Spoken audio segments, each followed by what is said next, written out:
So welcome to our Family Caregiver webinar. This is through ElderHelp's Family Caregiver webinar series, and we're always excited and about the opportunity to partner with Alzheimer's San Diego on topics that can benefit family caregivers, other individuals, volunteers, senior service providers. So we definitely always want to share different topics with you. So that's where this webinar is coming through and who is here. I will introduce our speaker in just a moment. But before I do that, I just wanted to give a little brief information about ElderHelp. And first, my name is Carrie McClellan. I'm the outreach manager for ElderHelp. So I oversee our community outreach efforts, our volunteer recruitment, and also our family caregiver support. So our mission at ElderHelp is to provide personalized services and information to help seniors remain independent and live with dignity in their own homes. And we are celebrating our 50th anniversary of supporting seniors as well as families in the community. So just a brief about the services that we do offer. We provide information and referral, which is available to anybody. So while we might get calls directly from seniors, we also get a lot of calls from family members who are looking for resources and trying to navigate that process. So that's a great resource to keep in mind. We offer Are You Okay check-in phone calls for individuals who might live alone or might not have many people checking in on them. Through our nutrition services, we offer food pantry deliveries as well as grocery shopping. We have a transportation program that's called Seniors A Go-Go, where volunteer drivers help with rides. And through our care coordination program, we have volunteer services that go into the home and help with grocery shopping or friendly visits or minor home repairs, and they're overseen by a care coordinator. Our housing services team helps with our home share program, so essentially a roommate matching service. And then we have our family caregiver support. And through the support that we offer, again, our information and referral service is available to anybody who might be looking for resources or just aren't sure where to start. We can help navigate that and point you in the right direction.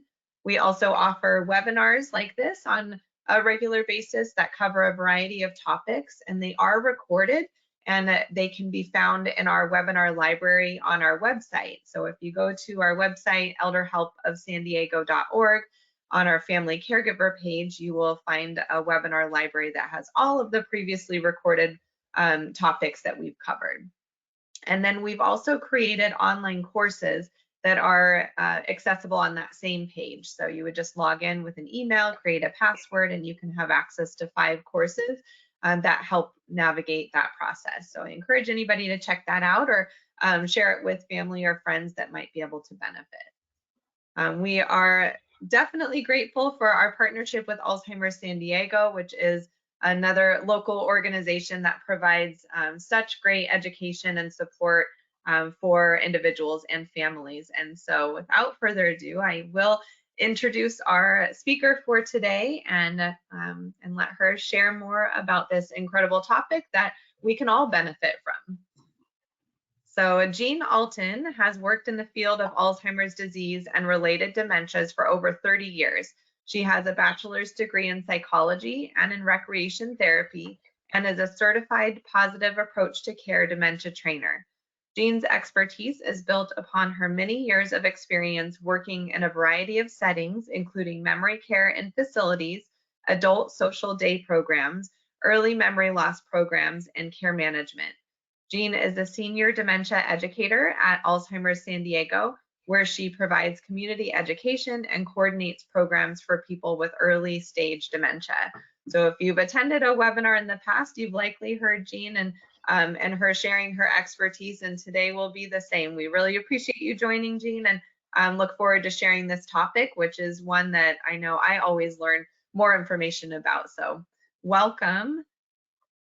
Thank you, Carrie, and thank you, ElderHelp. It's always a pleasure to be here with you, and we enjoy so much when our organizations partner together. So yes, maintaining brain health, that's what we're talking about this morning. folks, and it is something that is pertinent to all of us. And, you know, whether we worry a little bit about memory loss or are experiencing a bit of memory loss, perhaps have been diagnosed with Alzheimer's disease or some other type of dementia, or perhaps not. Maybe everything seems fine and we're healthy and cognitively well. Regardless, brain health is something important for all of us to think about and do our very best to support and maintain that brain health. So let's have a look at our agenda for today. And Carrie, I'm going to ask you to advance the slides. Thank you. We'll first of all talk about the key factors in healthy aging. And from there, we'll go on to talk about the symptoms of dementia versus what is normal age-related changes in memory and cognition. And then at the end, we'll review lifestyle factors that can help decrease the risk of experiencing cognitive decline as we age. So let's go into key factors in healthy aging. I am going to assume that all of us are quite aware, and maybe some of us more so than others, the normal changes that occur in the aging body. And over the course of time, we are experiencing changes in our muscular systems, skeletal, the cardiovascular system, digestive, sensory, and skin. So all of these systems and all of the organs within are aging just as we do over the course of time. And so in this representation we have here from the baby through to young adulthood, and then middle age, and a little later age, and then older age, we have kind of a representation of the physical changes, which in the beginnings are growth and growing of strength and capacity and capability. And over the course of time, as these systems age, it's causing changes. We're losing some muscle mass. Skeletal wise, we actually shrink down a little bit. And that's because the spinal column gets a little bit more compressed as we age. The cardiovascular system changes. The heart is a muscle, and how the blood is kept flowing throughout the body is dependent on muscles throughout the body that help keep the blood pumping and flowing. And over the course of time, those muscles are not at peak efficiency as they were when we were in our younger years. And so the blood flow is somewhat diminished over the course of time to all areas of the body, but that also includes the brain.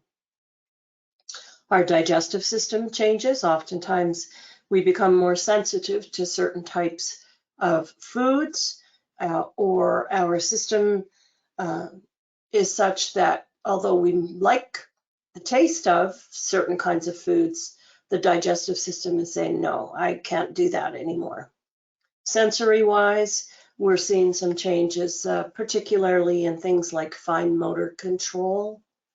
And then, of course, we're seeing changes in eyesight, hearing, some changes in taste as well, too, which is why we may tend to oversalt or oversugar things a little later in life. And the skin changes with age. We lose the elasticity. We start to get more of these age lines and spots on our hands and other parts of the body. Simple, normal aging. So all of this applies to the brain. So we'll go to the next slide. And so what we're seeing happening in the brain is, with normal aging, is loss of volume. So the brain does kind of shrink down just a little bit. We have less communication between the neurons. So the brain's neurons are not firing as quickly or as frequently as they used to. And we have that reduced blood flow because of the changes in the cardiovascular system. So what do these physical changes going on in the brain mean in terms of cognition and memory? it means that we do have some mild memory decline as we age. And it is also affecting our attention spans, which become shorter and require more thoughtfulness in terms of control and maintenance. And our brain is just getting a little slower in terms of processing of information. And so we're, say, 20, 30 or more years ago, if we got a new piece of technology of some kind, a new TV or a new phone or whatever it might be, we may have been able to get it set up and have it operating and know how to use it very, very quickly. Now, 20, 30 or more years later, it may be taking our brains a little bit longer to grasp all of that information. We might need to read the operating manuals, the how-to books a little bit more carefully, and we might need to try some of the functions of this technology a few times over before we grasp it. So, next slide. Factors that affect our health as we age. And most certainly genetics can play a role in this in terms of some different diseases which may increase our risk for developing a disease, or it may be even more conclusive than that, that we may know that we have or will have a disease that is a genetically linked from generation to generation. For example, like Huntington's disease. But genetics can play a role in increasing risk factor, or they may play a role in making things a little bit more definitive. So those are some things to be aware of. There's also just general disease risk factors. And so, for example, in my family, my mom had heart disease issues, which were not discovered until later in life. And the same was true for my father. And going back, my grandparents on the maternal side also had heart disease and cardiovascular issues. And so those are disease risk factors for me as I am growing older, that because of the line of parents and grandparents that also developed these diseases like heart disease and high blood pressure and high cholesterol and these types of cardiovascular issues. And so those are things that I have to be aware of, and my brother does too. Environment can play a big role in terms of how we age and how it impacts our health. So we want to think about things like culture, and culture can extend towards the kind of food that we eat. If, there's different, every area of the world kind of has their own food that is common to be eating in that particular area. And there's a wide variety of the different types of food that cultures eat. And for some cultures, some of their diet may be deemed a little bit more healthy, and in other cultures, it might be deemed a little less healthy. And so culture in terms of food can definitely impact how our health is affected as we age. And in other ways beyond food as well, too. Another area is occupation. So I was reading just the other day about some areas of the country where coal mining is still being done. And of course, one of the diseases common to coal miners from a long time ago, and still some currently today, is that black lung disease, and that's from inhaling all that coal dust. And so for coal miners, that for a very long time was, a big factor that was affecting health as people aged. Nowadays, We know that occupation-wise, one of the things that is affecting our health as we age is being sedentary. And so for many different types of professions that people are involved in, when you're sitting here in front of a computer all day, you're sitting all day. And that we now recognize as being a factor that affects our health because it makes us more sedentary. Education can affect our health as we age. And this can be everything from not even talking about formal education, but just learning and cognitive stimulation overall, but also just in terms of having general basic knowledge about health factors and knowing how to change practices and make better choices. That's a part of the learning process. And then there are just simple lifestyle and controllable factors, which does cover some of the things we've talked about in a general sense. So for example, if I have a sedentary job, then maybe I need to make lifestyle choices that keep me active when I'm not working. Controllable factors, not smoking.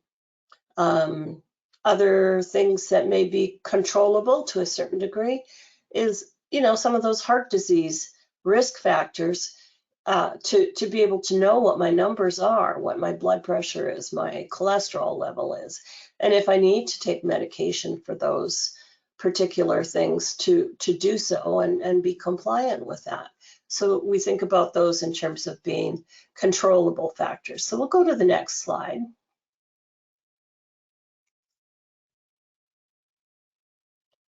So here we are. This is what we've just been talking about, is managing your numbers. If smoking, then stopping smoking. We're also going to include in this, though, mental health management. We've gotten a lot better with this over the course of time, and that pleases me.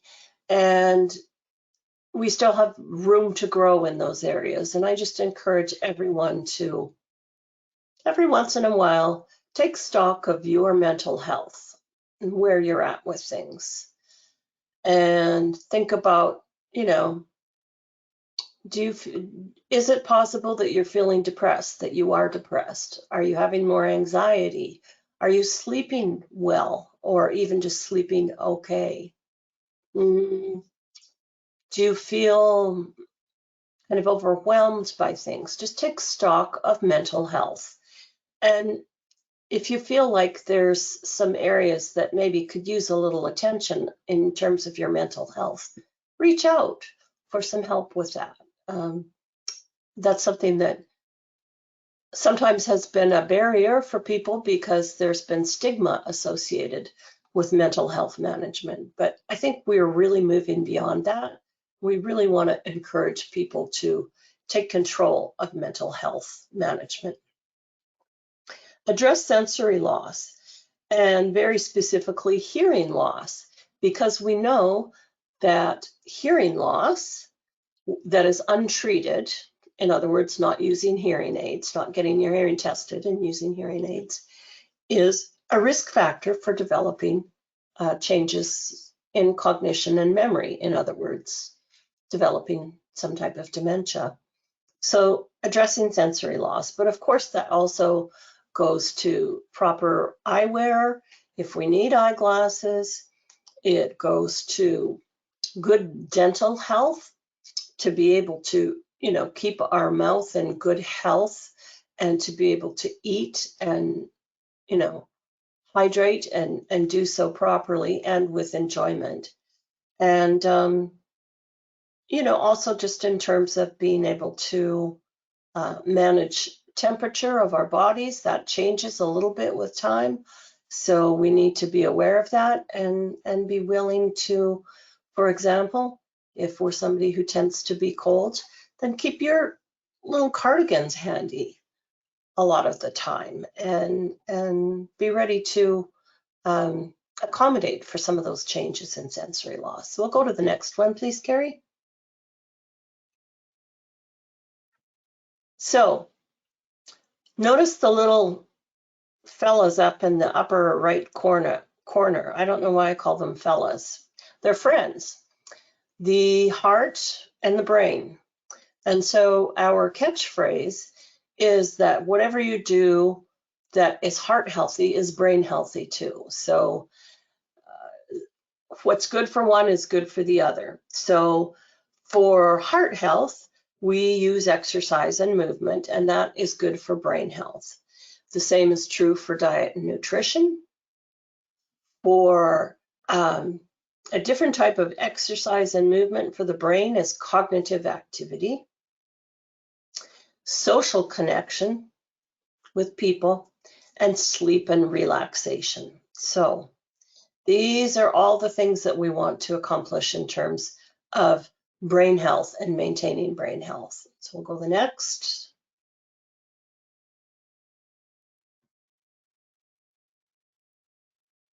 Yep, next slide, Carrie.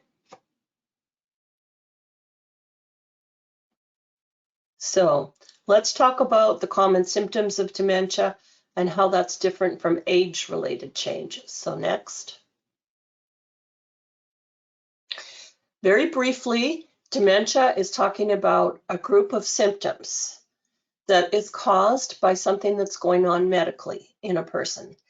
And these symptoms and this medical condition are impairing cognitive function and affecting memory and interfering with normal activities and to a significant manner, okay?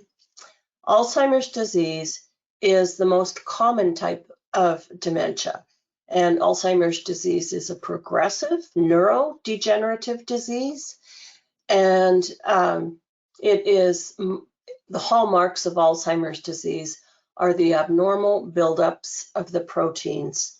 Of course, it's escaping me for a moment here. The tau tangles and the amyloid plaques. And so those two types of proteins are arising in abnormal numbers. There's way more of it than there should be.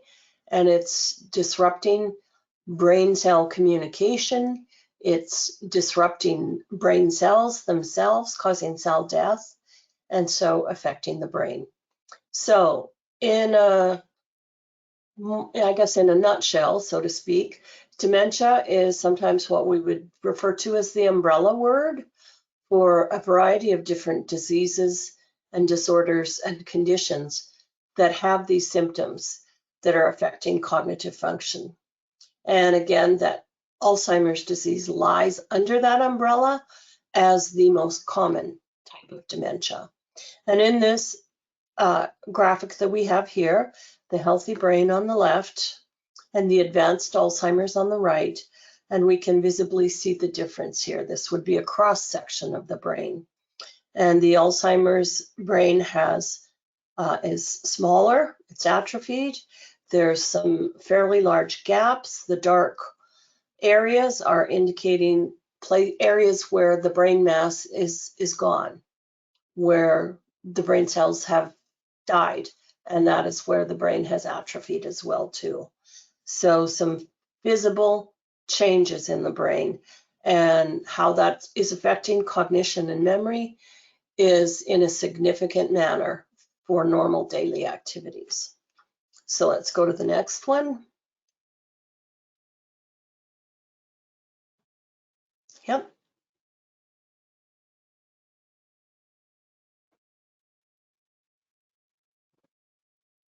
There we go.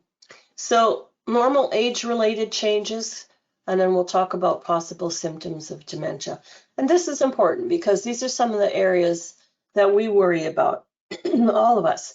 And I have always said in many of the classes that I teach, working at Alzheimer's San Diego doesn't preclude us from worrying about our own cognition and memory.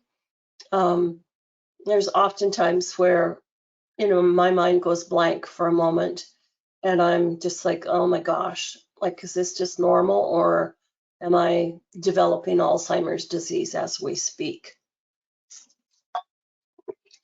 And at this point in time, that's unknown. Time will tell if the kind of things that I experience continue and get worse. But for the moment, let's talk about what would be normal and what would be possible symptoms of dementia. Okay, with memory, we're talking about difficulty remembering names or finding words. So that's the problem I have. And it is often the name of something, it's a noun. So maybe it's the name of an actor, the title of a movie. I just had a moment where I couldn't remember the name of the protein. I couldn't pull that up, the protein that's affecting the Alzheimer's brain. So it's those kind of things. And I sometimes have to take a moment, as I did, as we just saw, to pull that information out of my brain. The other thing I do is I misplace objects more often, and I spend a fair amount of time looking around the house for my phone. And so these are the kind of things that I experience. And this is really just normal aging changes in cognition and memory. Because if we give it a moment, I can come up with the name of what I'm thinking about and talking about. And if I think about it and retrace my steps, I can find my phone. And so the difference there would be, and Carrie, I'll get you to click. Yeah. For dementia, a person would be not just having difficulty remembering names or finding words or misplacing things, but rather to the extent that they're getting lost in familiar places. So for each of us, our own neighborhood would likely be a place that we're not going to get lost and, be disoriented and confused as to where we are. We know our neighborhoods. We walk through them or drive through them or bicycle through them or whatever it is. We know where the grocery store is, the drugstore, the dry cleaners, all those different places, and we can navigate very easily in our own neighborhoods to get to these destinations. Person with dementia may get lost in their own neighborhood. They may become disoriented and confused as to where they are. They may forget certain landmarks that I should have turned here, but I didn't. It's just something that happens frequently about getting lost in familiar places. But it can also extend to forgetting the function of objects. And so, for example, I may know that this is my phone, but if I am experiencing symptoms of dementia, I may forget how to access the screen to go from a dark screen to a lit up screen, but also then how do I get to the function that allows me to call out? And a person may forget how to do those things. In terms of thinking, we are slower to learn new things, and we see changes in our attention and concentration. So we are needing to kind of take a little bit more time and read instructions more carefully and focus our attention. And sometimes that means turning off distractions and having to really put some thought into concentration. For a person who's experiencing possible symptoms of dementia, they may be having difficulty with planning and sequencing and are really unable to learn new things. And part of that is because they can't retain that information. Learning new things requires us to use our memory. And being able to carry out an activity, and it can be as simple an activity as brushing our teeth to something more complex like planning a Thanksgiving meal for a large family. But when we take either of those activities and break them down to step by step what we need to do, even brushing our teeth requires a lot of different steps to get to the end result. And planning a Thanksgiving meal for a large family requires multiple different steps to get to the end result. And it's some of that planning and sequencing that people are having difficulty with. In the physical realm, normal age-related changes are some of what we've talked about. Changes in vision, in hearing, and other sensory loss. And we have a reduction in our strength and flexibility. For a person experiencing the signs of dementia, they may have some significant changes in visual spatial perception, and this can lend itself to problems with balance and falls. So the visual field is getting much narrower, and so they're losing some of that peripheral vision information. And so there's a lot of important information that they are not taking in, that the brain is not processing that information the same way it used to. And that can lend itself to some of these physical problems of problems with balance and falls. Behavior changes as regards age, getting older. Behavior changes are not typically a normal part of aging. Our behaviors and our personality pretty much remains the same. But for a person experiencing the symptoms of dementia, we can sometimes see some significant mood and personality changes.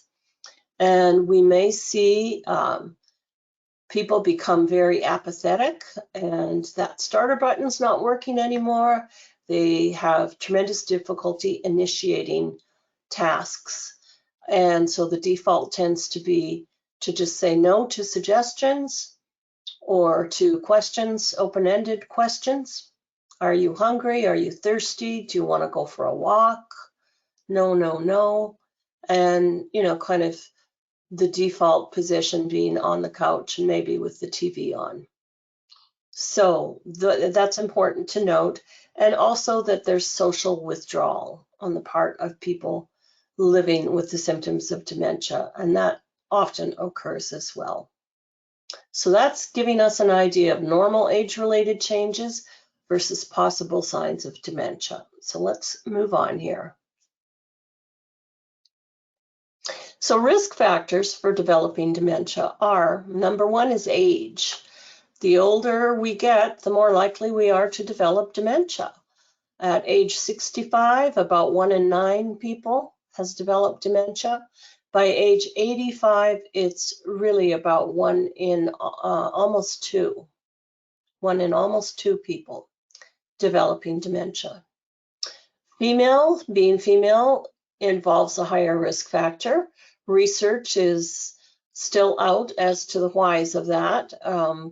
Thus far, there's not been a direct connection established or confirmed or between hormones and, the difference between men and women with regards to hormonal structure, but that's still an area that they're looking at.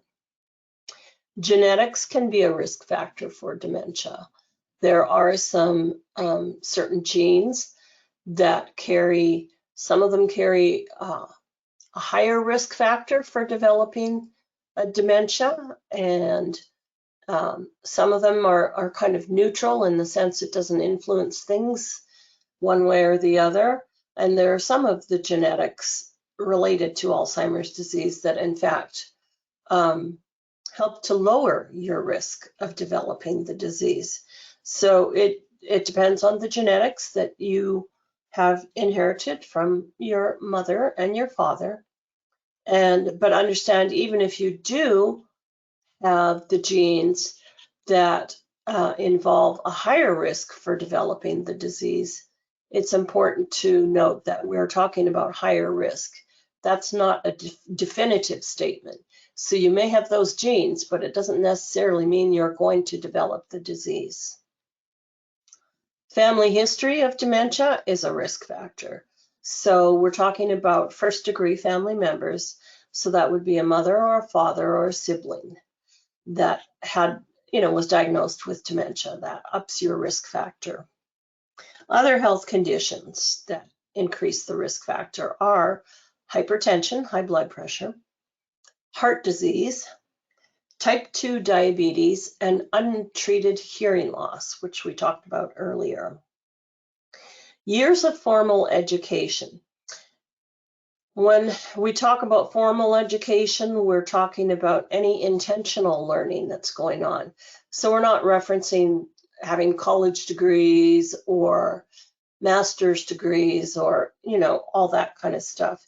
It's intentional learning of any kind. So what we're doing today would be described as intentional learning, going to community classes to learn how to ballroom dance, how to play a musical instrument, how to become a master gardener. All those things are intentional learning, and that type of learning decreases the risk factor for developing dementia. And not having that intentional learning throughout our lives increases the risk factor for developing dementia. Head trauma of any kind at any age increases risk factor, and Down syndrome does as well, again, because of the genetic nature of Down syndrome. Next slide.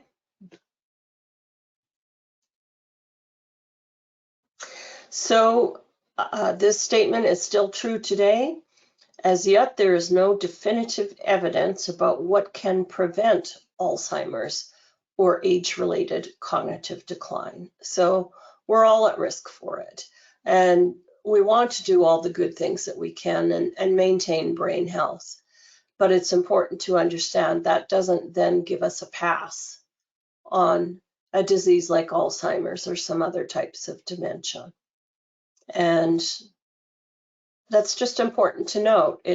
I have worked with clients who have done everything possible to lead healthy lives, heart healthy, brain healthy lives, and they've done everything right, so to speak, and have still developed dementia, Alzheimer's disease. And I've had discussions with them where they have, said to me, why? Like, I did everything right. Why did this happen? And we don't have an answer for that. However, even with a diagnosis of Alzheimer's disease, we do want to focus on maintaining the brain cell function that we have. And we still, even with a diagnosis of Alzheimer's disease, have billions and billions of brain cells that are functioning. So we want to do everything we can to maintain and support that. So all of this is to say, do the good things for yourself, but just go into it understanding that this is not a prevention, that you're not going to develop a disease like dementia. Next slide. So let's look at the lifestyle factors. This is really the heart of it here, so that we know the things that we should do to decrease our risk. Activity and movement, exercise, absolutely no question. And this is backed by tons and tons of research. Activity and movement increases the volume of blood vessels.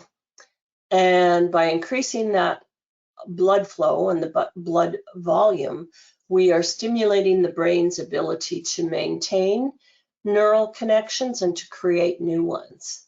So not just maintaining, but helping to fire up new connections. Raises the level of nerve growth factor in the brain. So again, this ties into creating new neural connections. And as per the American Heart Association, and these numbers haven't changed, the recommendation is for a minimum of 150 minutes of aerobic activity per week. How you break that 150 minutes down is entirely up to you, and it doesn't change the impact of carrying that out. So you could break it down to 5 days a week of 30 minutes of aerobic activity. It could be 7 days a week of 20-ish minutes of aerobic activity. However you decide to do it is up to you, but that's the aim, for a minimum of 150 minutes of aerobic activity each week. And the next slide. Staying well nourished. So just talking about a good diet, and Mediterranean diet is highly recommended, as is the MIND diet. That's MIND. And that is the Mediterranean dash, as in DASH, which is a low sodium diet. So the Mediterranean dash diet for intervention of neurodegenerative decline. That's a mouthful, isn't it? The MIND diet, MIND. And basically what it comprised of is lots of vegetables and fruits, more plant-based diet, whole grains and cereals, legumes, so beans, lentils, those kinds of things, fish, healthy fats, so like olive oil and fats through nuts and seeds, avocado oil, that kind of thing. Moderate amounts of alcohol if you do enjoy a glass of wine at times. Low amounts of saturated fats. And so with dairy, meat, and poultry, trying to go for the non-fat versions, or for example, the lean meats, the chicken breast versus the whole chicken, trying to really keep to a minimum if you do like to eat red meat, to keep that to a minimum and try and go for the healthier cuts as well too. Stay well hydrated, lots of water. Get your water out, folks. So this is the general overview of, the good diet, the MIND diet, MIND, and it's pretty, I don't think it's anything that's new to any of us. So let's look at the next one. So here's a quick quiz for everyone. Fish as a part of this good diet. We use the acronym SMASH to identify 5 fish that are highly recommended. And so we'll give you the hint for the first one, which is through the picture. And this fish starts with an S, and it is salmon. Yes. And the second one that starts with an M is mackerel. The third that starts with an A is what some people like to have on their pizza and Caesar salad, anchovy. The fourth is sardines, those little stinky fish that come in the cans. And if you like them, good for you. I do. I like them. And the last one is herring. So another one of those little stinky fish. So what is the commonality here? These are all cold water fish that are high in omega-3s. So these are the fish that are recommended.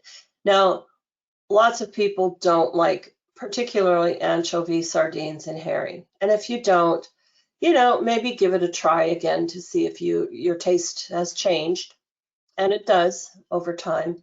But if not, there's lots of other fish that are out there that are good for you. And having more fish versus, red meat is a good for us, for example. So to eat more fish and less red meat and less poultry, but particularly red meat. So next slide. Cognitive activity. We know it is really important to have intellectual stimulation because it is believed, there is a theory that it helps to establish what we call cognitive reserve.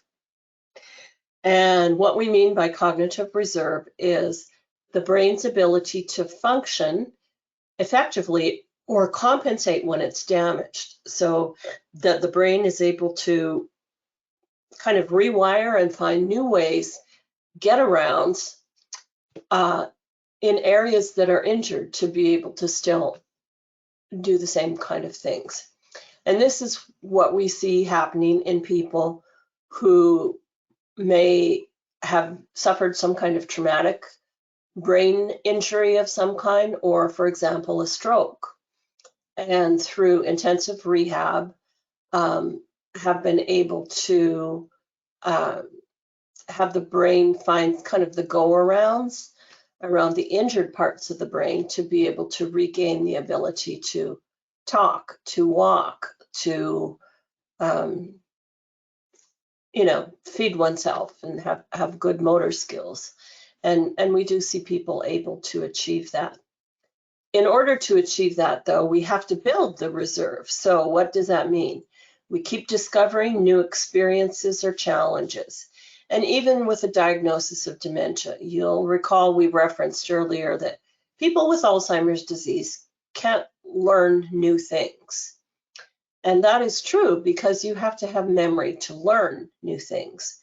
But people with dementia or Alzheimer's disease can still experience new things or challenges, as long as we adjust our expectations and understand we don't expect them to learn it, to remember it, that each time they participate in whatever activity it is, it will be new and a new experience and a new challenge. And that's good for people with Alzheimer's disease or dementia, just as it's good for all of us. Keep learning information, skills, hobbies. Read the news to a certain extent, or listen to it to a certain extent. But look for other information and skills and hobbies, whatever it might be, and try something you've maybe never tried before. If you never really thought art was your thing, maybe watch a show on, there was a TV show on a couple of nights ago. I recorded, I didn't watch it yet, but it's on Pompeii, the city in Italy that was demolished and covered when Mount Vesuvius blew, however many thousands of years ago. And so keep learning new things and dip your toe in some waters that have previously gone uncharted. Have fun, play games, play puzzles. It's fun to do those things with other people. We can also do them on our own and try some games you've never tried before. What's on my radar these days is to learn how to play poker. I've never played poker. I have sort of some vague ideas of how the game is played, but I don't know how to play it. So now that's a new thing on my agenda, to play poker. Music is so fantastic as a cognitive activity. And think of all the things we can do with music. We can listen to it, we can sing along with it, we can play an instrument, we could dance to it, we could kind of do all of those things at once, maybe. Listening, singing, playing a harmonica, and dancing all at the same time. What great cognitive activity. And choose activities with personal meaning and purpose as well, too. Now, sometimes things just need to be fun, but sometimes they need to be a little deeper and a little bigger than that. And so maybe that's a volunteer-based activity. Maybe it's doing something, well, volunteer-based activities can take all different shapes and sizes, everything from being out in the community to doing something, at home quietly that is going to be a benefit to a charity or an organization in some regard. So think about what has deeper meaning and purpose for you. Gardening, maybe that's something that's very important to you. And get out and engage in those things and participate in them. And, do kind of a nice combination of all these things. So you've got a little bit of the purpose and meaning, and the fun, and the learning, and the discovering, and some good music in there with you.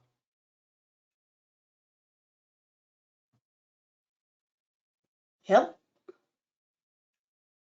Social connection, very important.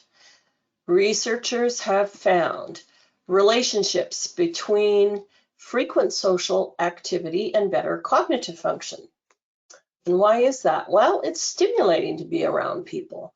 And we have to listen and pay attention to what they're saying. Somebody might bring up a subject matter that we know nothing about, or something that we know a lot about. And either way, we contribute by listening or by talking and contributing.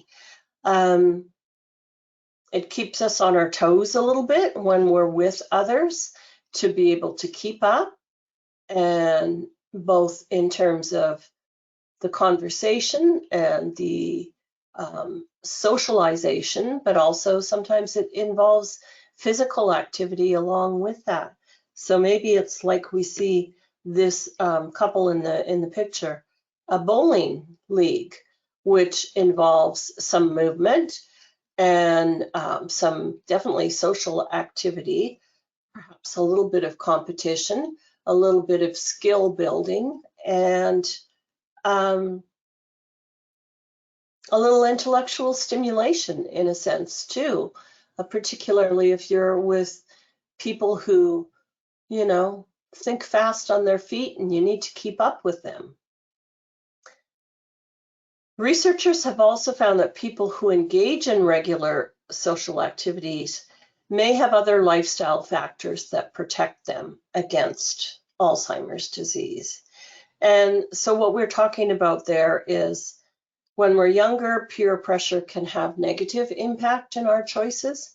And as we get older, peer, I'm not going to say pressure, but peer engagement can have more positive impact on our decision making. And so the example I frequently use is if we go out bowling with friends and then we're going to get a bite to eat afterwards, if everybody's ordering a salad with grilled chicken, I might forego the hamburger and French fries and also go with a salad with grilled chicken, just because I don't want to be the only one eating the hamburger and French fries when everybody else is eating healthy. So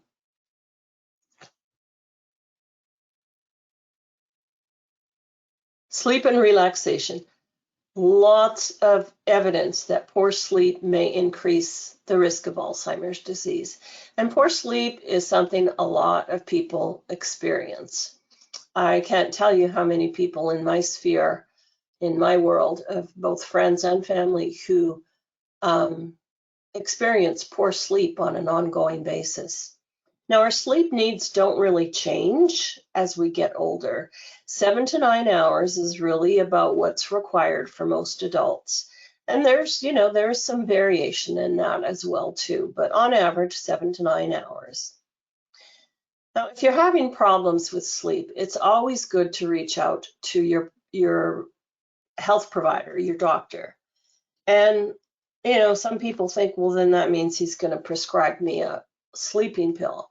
Well, sleeping pill medication is going to be something of the last resort. It's not something that is the first thing you go to if you're having poor sleep. There's lots of different things to think about and talk about.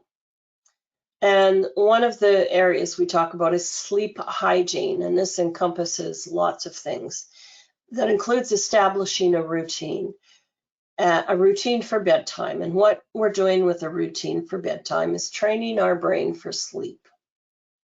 And we're making the room comfortable. So that means not too hot, not too cold, but on the little bit the cooler side.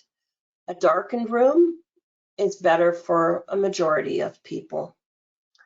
Limit distractions like TVs and cell phones and laptops and iPads and the such. You see, I'm kind of focusing on electronics in the bedroom. Doesn't mean to say you can't have those things in there, but it's probably not a great idea to be on those pieces and parts of technology right before bed. So limit your naps during daytime, limit your caffeine and your alcohol, and find other ways to cycle down and relax. And for sure, exercise regularly. There's no question that exercise helps us to sleep better. So think about how you can cycle down. Does it mean you like to have a warm bath before bed? Or does it mean you just want to get in your pajamas and get ready for bed and then read a book for 5 or 10 minutes before you turn the light out? So whatever the routine, it's for you. And if for more information, I would encourage you to go to the Sleep Foundation. Google that on your computer, and I believe it's I think it's tsf.org. It's a nonprofit organization, the Sleep Foundation, and it gives you lots more information and good tips and ideas on how to look at this whole thing of sleep and how to hopefully achieve a better sleep through good sleep hygiene.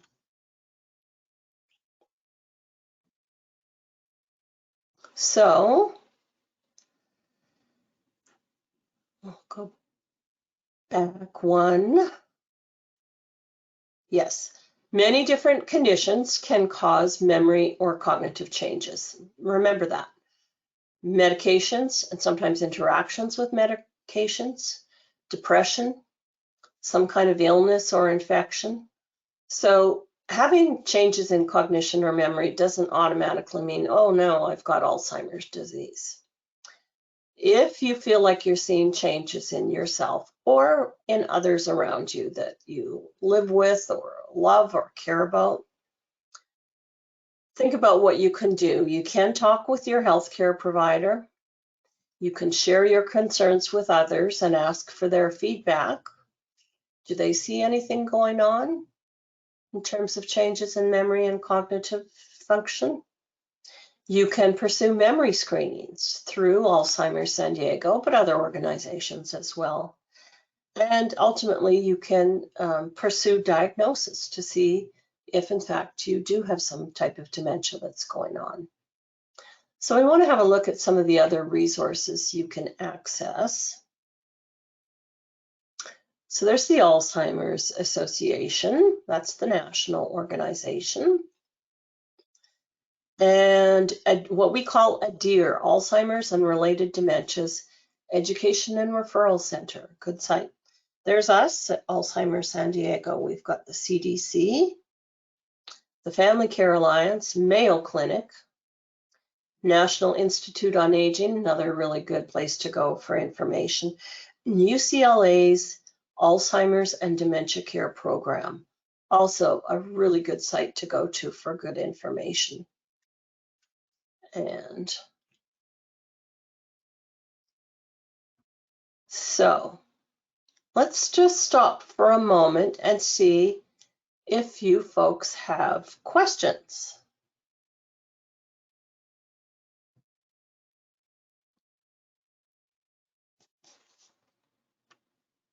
All right, I'm going to come back on. Sorry about the audio. I lost you for a little bit there, Jean. It happens. But it came back. It's I'm the glad everybody gremlins. else, I know. I'm glad it didn't affect anybody else.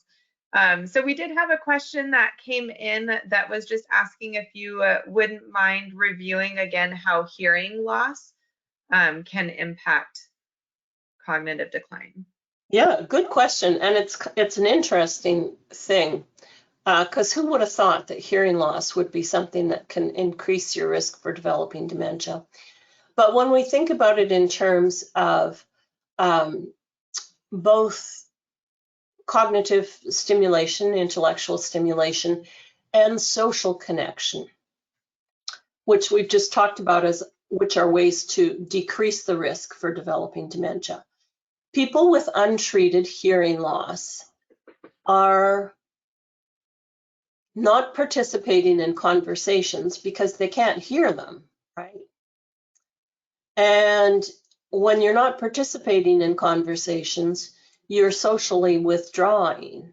And you've maybe seen this in some of your own circles over the course of time, that the person with the untreated hearing loss just kind of sits back and is non-participatory in, you know, say, for example, family gatherings. If you can't hear, you're not engaged and involved. And if that continues on untreated for longer and longer periods of time, you are kind of isolating yourself in a little bubble, right? Because even just the normal activities of daily living, so you're not hearing the phone, so you're not engaging that way. You go to the store, and even just, you know, those small little conversations we have with, you know, cashiers or the guys on the meat counter or other customers is not happening. There's just a whole lot of things that aren't happening. To sit and watch a movie or a news story, unless you have closed captioning or some other thing going on, you're just missing out on so many important parts of life that contribute to both cognitive stimulation and social connection. And that is primarily the reason why untreated hearing loss is a risk factor for developing dementia. But what we also will say is, you know, and I think back to people in my family that had untreated hearing loss for a period of time at the very least, is they share so many symptoms of people with dementia because they do become apathetic. They are socially withdrawn.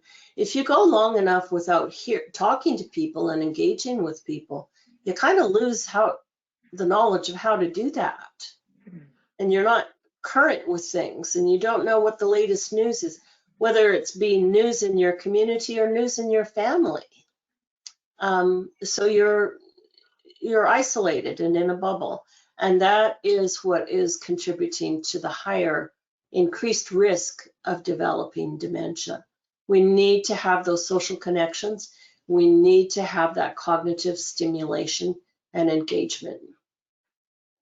Great points. Thank you for answering that question. And if anybody else has any other questions, feel free to type them into the question pane, and we're happy to go through those. I didn't see anything else yet. I know with the websites that are here in the slide deck, will you be sending the slides out to people? Yes, so I will send a copy of all of the slides in a PDF format, so you should be able to link to any Great. of those resources that are included. Yes. Great, so that people have those websites. And again, I need to actually just add it to the deck, which I will do actually as soon as we're done, so I don't forget, about the Sleep Foundation, because that is a really good website for you folks to go to. Really, really good information there. And as I say, it's a .org, it's a nonprofit organization. So these folks aren't out there to sell you a $5,000 mattress. Very good. Yeah, any resources I think will be helpful, and we'll be happy to pass those along to everybody here. And yeah, there we are, Alzheimer San Diego. So we are a local not-for-profit organization. And, you know, one of our things that we feel strongly about is that we have deep knowledge here of San Diego County and of the resources that are here. And we just have a lot of information at hand. All our programs and services are at no cost. And so it's great to Google things, and we all do that. But know that you can call us, and we have lists of things already at hand and vetted lists. So if you need to find out, let's see, anything like where do we get memory screenings, call us and we'll tell you about our memory screenings, but we'll also tell you about other organizations that do them. If you're thinking about, well, maybe I do need a diagnosis, I should see a neurologist, call us. We've got a list of neurologists in San Diego County that are specialists within the area of Alzheimer's disease and dementia. If you want information on, oh my gosh, I'm just trying to think, let's say adult day programs or in-home care in San Diego, give us a call. We've got those lists. So, you can Google information, but sometimes we get overwhelmed with the results that pop up on Google. And the other thing we need to be aware of and thinking about is to be informed consumers. And some of the stuff you get off Google is at best suspicious. Oftentimes they're trying to sell you something, right? And you need unbiased information from vetted sources. And that's part of what we do too. So you can trust the information that we're giving to you. So we have clinical care coaches on answering our phones Monday through Friday, 8:30 to 5. And you can call us at the number listed on the bottom, 858-492-4400, or you can reach out to us online to alzsd.org. And we've got a whole bunch of other different things going on. Our education and training, like we're doing here today, some respite programs, Vitals, which is a program we partner with ElderHelp on, where we have trained volunteers who are staying in touch with people who are living alone in the community with some type of dementia, and lots of other things as well too. So contact us, contact ElderHelp. These are services that are available to all of you folks, and we want you to take advantage of them and to lean on both of these organizations, because that's what we're here for. Yeah, and I'll make sure to include Alzheimer's San Diego's contact information directly in my follow-up email, so you won't have to try to search for it at all. But they offer such great services. And Jean, thank you so much for presenting today and sharing all of the wonderful information about how to maintain a healthy brain. And there's so much that goes into that, and you really covered all of those different pieces. So I hope people took away some good nuggets that you're able to follow up on and incorporate into your lifestyle, just be aware of and familiarize yourself with the information so that you know what to look out for. So thank you, Jean, for all of that. You're very welcome, Carrie. It's always a pleasure. So we will look forward to our next time together. Wonderful. And then just real quick, I wanted to mention that there is another upcoming webinar that is taking place next Monday, and it's through the Caregiver Coalition of San Diego, which our organizations both are a part of that group. And the speaker, Adriana Gonzalez, is a social worker, and she's going to be talking about Parkinson's disease. So if anybody is interested in checking that out, I will include that flyer and how to access the webinar in my follow-up email as well. Again, we can't get enough education and information, and maybe you know somebody who is dealing with Parkinson's disease or has been diagnosed or maybe not yet diagnosed, but I think that will be a helpful webinar to attend if you're interested. As I mentioned, we record all of these webinars, so check out our webinar library as well on our family caregiver page if you'd like to see previously recorded topics. And then here's ElderHelp's information if you wanted to reach out to us. Our main phone number is there, 619-284-9281. Our website is elderhelpofsandiego.org.